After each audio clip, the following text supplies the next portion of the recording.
अब income tax विभाग आपके इनक्रिप्टेड व्हाट्सएप मैसेज, चैट और दूसरे डिजिटल डेटा देख पाएगा। फाइनेंस बिल 2025 के फ्रेमवर्क में टैक्स ऑफिसर को अगर लगता है कि कोई अपना टैक्सेबल इनकम या क्रिप्टो करेंसी होल्डिंग छिपा रहा है, तो वो आपके डिजिटल रिकॉर्ड्स एक्सेस कर पाएंगे। पुराने इनकम टैक्स एक्ट में डिजिटल रिकॉर्ड लेने के कोई कानूनी आधार नहीं थे। वित्त मंत्री निर्मला सीतारमण ने संसद में इस नए प्रावधान का बचाव किया है। वित्त मंत्री ने कहा कि डिजिटल रिकॉर्ड टैक्स चोरी पकड़ने में काफी मददगार साबित होते रहे हैं। पहले भी मैसेज और चैट के जरिए सैकड़ों करोड़ के काले धन का पता लगाया गया है। So the WhatsApp group of key persons include many professionals also, unfortunately. So we had to contemplate on how to be lawfully on the side of law to say that these evidences which are incriminating in themselves, therefore it has been brought in.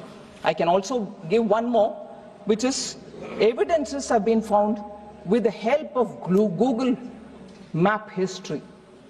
So in the case of Google Map History, sir, found on the phone was used to determine the frequented locations of individuals who enabled location history.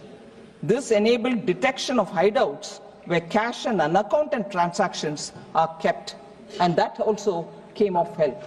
So there is a need for us to change or add the digital elements into the act itself. तो ये जो नया provision किया गया है, इसका क्या असर होगा और जो लोग इससे जुड़े हुए हैं सीधे तौर पर स्टेक होल्डर्स, उनकी क्या राय है, जानने के लिए चलते हैं हमारे साथ केसीसी ग्रुप के फाउंडर शरद कोहली साहब जुड़े हुए हैं, हमारे टैक्स एक्सपर्ट। कोहली साहब, बहुत बहुत स्वागत है आपका। जरा क्लाइंट्स के नजरिए से देख के बताइए कि इस पर रिएक्शन क्या होगा। मुझे लगता है मनोज के जो लोग व्हाट्सएप चैट के जरिए ऐसी बातें करते हैं, उनको लगता है कि व्हाट्सएप भला कौन पकड़ पाएगा, व्हाट्सएप एनक्रिप्टेड है, या वो कोई सोशल मीडिया हैंडल अपना यूज करते हैं, वहां से कम्युनिकेट करते हैं। सब सोशल मीडिया हैंडल्स पे कम्युनिकेशन की सुविधा भी है, उसको आप मैसेजिंग के लिए यूज कर सकते हैं। तो मुझे लगता है वर्चुअल डिजिटल स्पेसेस नाम से ये बिल में प्रावधान लाया गया है कि अब सरकार को जरा भी कहीं शक होता है, इन्वेस्टिगेशन करनी है, तो आपके सोशल मीडिया हैंडल्स पे, व्हाट्सएप भी सोशल मीडिया में ही आता है, तो उन हैंडल्स पे सरकार जा सकती है, उसको खोल सकती है, उसका कोड ले सकती है, उसका एन्क्रिप्शन खोल सकती है। तो जो लोग व्हाट्सएप के माध्यम से कम्युनिकेट करते हैं कुछ इस प्रकार का कंटेंट जो कि अनअकाउंटेड मनी के बारे में है, सरकार ने अभी 200-250 करोड़ का क्रिप्टो एसेट्स की जो ट्रांजैक्शंस थी वो व्हाट्सएप के जरिए पकड़ी। तो मुझे लग रहा है कि लोग इसको बिल्कुल ये ना समझें कि ये एक बड़ा अच्छा मेथड है सरकार से आंख बचाने का या टैक्स की चोरी का, बिल्कुल भी नहीं है। अब सरकार 2025 का ये जो बिल पास हुआ है उसमें साफ तौर से लिखा हुआ है कि वर्चुअल डिजिटल स्पेसेस में सरकार को पूरी राइट होगी। आप अपना राइट टू प्राइवेसी नहीं लगा सकते हैं कि साहब ये तो मेरा प्राइवेट मामला है, आप मेरी इंस्टाग्राम का हैंडल क्यों देख रहे हैं, आप मेरा फेसबुक का क्यों देख रहे हैं, आप मेरा लिंक्डइन का क्यों देख रहे हैं, या कुछ भी व्हाट्सएप क्यों देख रहे हैं। सरकार को पूरा अधिकार होगा, और अगर कहीं से खासकर अगर शिकायत आती है, शक होता है। और एक बहुत इंपॉर्टेंट अभी बात जो वित्त मंत्री भी बोल रही थी कि गूगल मैप्स का भी सहारा लिया जाएगा। तो मतलब आप कहाँ विजिट करते हैं, कहाँ कहाँ जाते हैं, आपकी लोकेशन ट्रैक करती है, आपका मोबाइल फोन बकायदा आपके पीछे पीछे चलता है।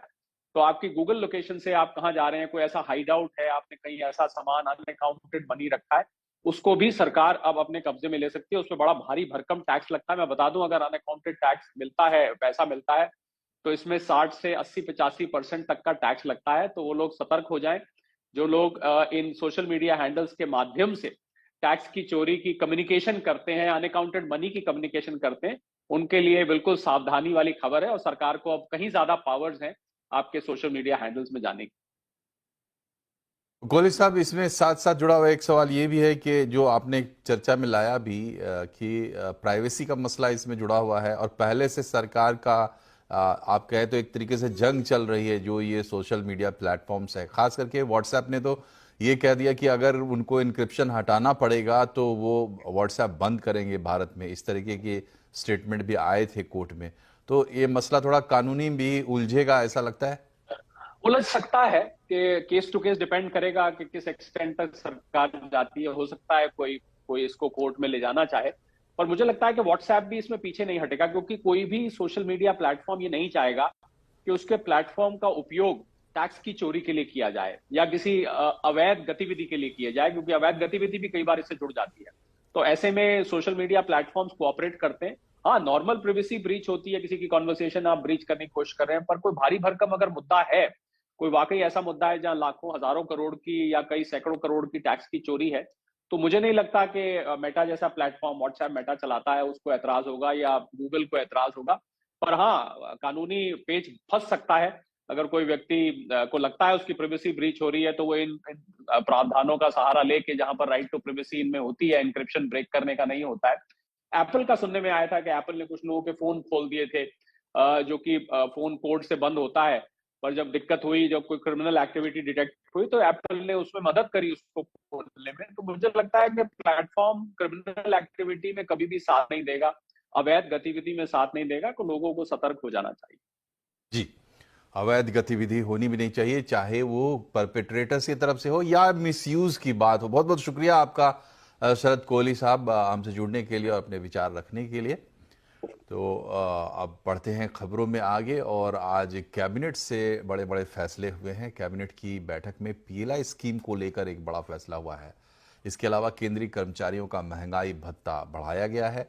ज्यादा जानकारी दे रहे हैं हमारे संवाददाता असीम मनचंदा। देखिए, सबसे पहले तो सरकार ने इलेक्ट्रॉनिक कंपोनेंट पीएलआई स्कीम को हरी झंडी दे दी।